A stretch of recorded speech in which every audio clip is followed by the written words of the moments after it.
अवधूत चिंतन श्री गुरुदेव दत्त. श्री स्वामी समर्थ. जय जय स्वामी समर्थ. तर आपल्याला श्री स्वामी पुण्यतिथीनिमित्त आपल्याला लिखित नामजप कसा करायचा आहे, या जे वहीचे नंतर काय करायचं आहे, ही खूप प्रभावी सेवेला सुरुवात करायची आहे. बघा आता लवकरच 2026ला ही सुरुवात होत आहे. तर आपल्या नवीन वर्षामध्ये आपल्या जी काही स्वामी सेवा आहे, तर आता बघा नवीन असेल तर स्वामी सेवेत नक्की त्यांना कसं जप करायचं आहे किंवा लिखित. आता बरेच जण तर नित्यसेवा करत आहे, तर आपल्याला पुण्यतिथीनिमित्त आपल्याला लिखित जी काही सेवा असतो आपण म्हणजे लिहून श्री स्वामी समर्थाचा मंत्र आपण जेव्हा एका वहीत लिहितो ना, तर खरंच खूप मोठी प्रभावी सेवा आहे ही पण. कारण याच्यामध्ये खूप अनुभव आलेले आहेत, बरेच जणांच्या इच्छाही पूर्ण झालेल्या आहेत. बघा आपल्याला 12 लाख आपल्याला हे जी काही नामजप आहे तर ते नक्कीच करायचं आहे. बघा 12 लाख म्हणजे खूप झाले, खूप म्हणजे याचे जेव्हा आपण लिखित नामजप करेल ना, तर याचं पुण्यफळ खरंच अधिकाधिक पटीने असतं.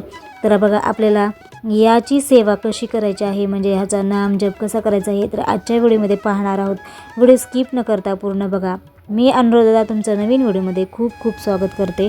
तर बघा आपल्या लिखित नामजप करणे म्हणजे केवळ लिहिणे महत्त्वाचे नाही, तर मनापासून पूर्ण श्रद्धेने लिहिणे महत्त्वाचे आहे. यामुळे चित्तशुद्धी, आत्मज्ञान, सकारात्मक ऊर्जा मिळते. आता म्हणजे रोज थोडा वेळ काढून आपण 108 वेळा तर निदान आपण हे नामजप करायचं आहे, ते पण लिखित नामजप करायचं आहे वहीमध्ये. तर स्वामीच्या लीला खरंच अगाध आहेत, त्यामुळे मनातली सर्व इच्छा आपल्याला खरंच या आपण नामस्मरण तर करतो, पण लिखित नामस्मरण म्हणजे नामजप करण्यामुळे ही त्याचं खूप पुण्यफळ मिळतं.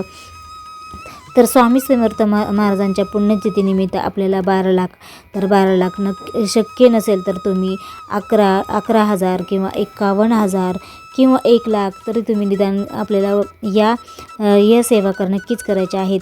तर बघा 12 लाखाची सेवा आपण सामूहिक पण करू शकतो, म्हणजे आपल्या घरामधले जे काही कुटुंब सदस्य आहे तर त्यांनी सामूहिक म्हणजे आज म्हणजे प्रत्येकाने जर लिखित ही जी सेवा केली तर 12 लाख नक्कीच पूर्ण होतो.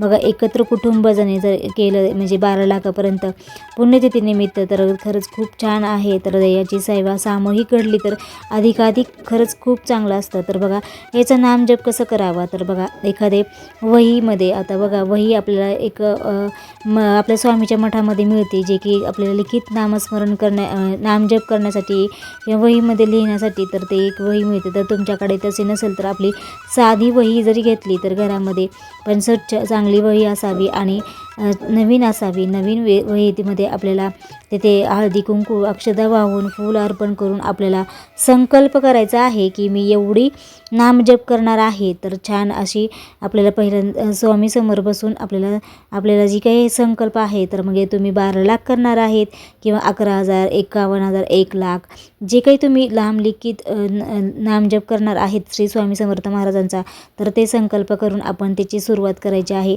तर बघा तुम्ही घरामध्ये एखादी साधी वही म्हणजे एक रजिस्टर असतं, तर तेही तुम्ही घेतली तर चालते. नाही तर तुम्ही त्याच्यामध्ये जर तुम्ही तुमच्याकडे असेल तर लिखित नामजप करायची वही मिळते, जी की आपल्या स्वामीच्या मठात मिळून जाते. तर ते जर तुमच्याकडे असेल तर अतिउत्तम आहे. तर आपल्याला श्री स्वामी समर्थाचे असे 3 कॉलम करायचे आहेत. बघा प्रत्येक पेजवर 3 कॉलम करायचे आहे. त्या कॉलमनुसार श्री स्वामी समर्थ, श्री स्वामी समर्थ किंवा आपण जय जय स्वामी समर्थ किंवा स्वामी समर्थ, श्री स्वामी समर्थ असं साधाही मंत्र तुम्ही लिहू शकता. ते कॉलमनुसार आपल्याला लिहायचे आहेत. बघा यामुळे खरंच खूप प्रभावी सेवा आहे.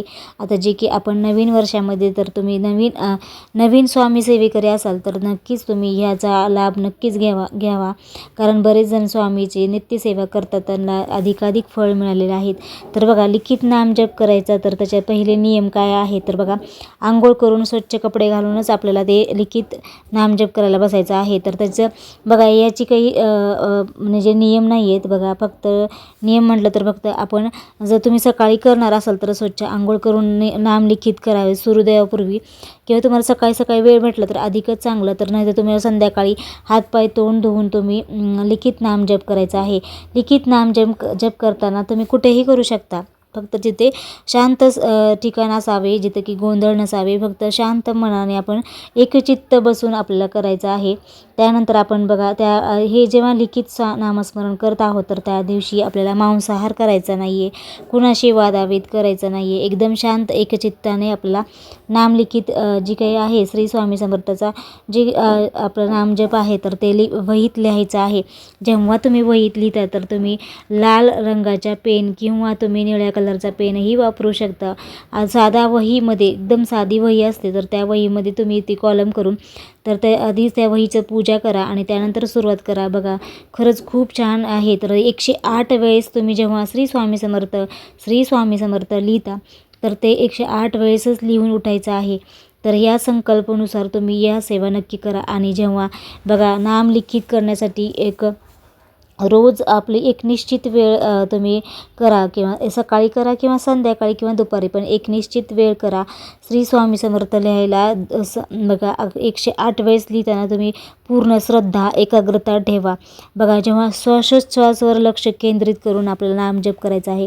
मनात कोणतीही इच्छा न ठेवता फक्त नामस्मरण करा. बघा यासाठी बघा तुम्ही बरेच जण काही माळ वापरून जे नामजप करतात तर तेव्हा आपण एकाग्रता करून आपण छान नामस्मरण करतो, ध्यान करतो. तर ते तसंच आपल्याला लिखित जेव्हा तुम्ही नामजप करतो तेव्हा तुमचं मन एकदम शांत असायला पाहिजे आणि तुम्ही श्री स्वामी समर्थ जे लिहिता तर त्या शब्दावर तुमचं लक्ष केंद्रित असणं खूप महत्त्वाचं आहे. तर त्यानंतर आपल्याला बघा 108 वेळेस तरी मंत्र लिहायचा आहे रोज. तर तुम्ही हे जर तुम्ही 12 लाख जर केलं तर अतिउत्तम आहे. तर नंतर आपल्याला या वहीचं काय करायचं, तर ही वही जी आहे म्हणजे तुमचं पूर्ण झाल्यास या वहीचं तुम्ही आपल्या देवघरात ठेवू शकता, म्हणजे जिथं की आपण पवित्र जागा म्हटली जाते. नाहीतर तुम्ही कपाटामध्ये आपली जी स्वच्छ कपाटामध्ये जी काही जागा असेल जिथं की तुमचा जास्त हात जात नाही तिथे तुम्ही छान ठेवू शकता. आणि हे जेव्हा तुम्ही आता समजा तुम्ही अक्कलकोटला जाणार असाल किंवा अक्कलकोट स्वामी समर्थाच्या मंदिरात जाणार असाल तर तिथे नक्कीच ही वही तिथे सांगून तुम्ही तिथे ठेवून जरी आला तरी चालतं. तर ह्या वहीचं नक्कीच तुम्ही घरीही ठेवू शकता, म्हणजे तुमच्या देवघरात ठेवू शकता. आणि ते वहीनंतर तुम्ही जेव्हा मंदिरात जाताल स्वामी समर्थाच्या मठात किंवा स्वामी समर्थाच्या मंदिरात तर तिथे तुम्ही देऊ शकता. तर ह्या अशा पद्धतीने एकदम साधे सोपे नियम आहेत.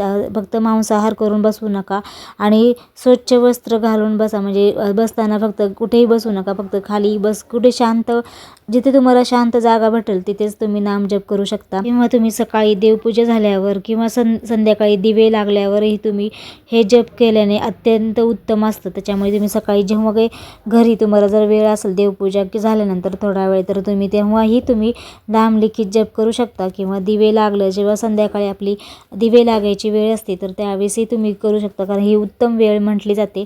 हे 12 लाखाचे जर तुम्ही केलात म्हणजे नामजप म्हणजे लिखित नामजप तर अत्यंत आहे. तर हे जर तुम्ही सगळं सामूहिक जर घरामध्ये केलं तर अतिउत्तम आहे.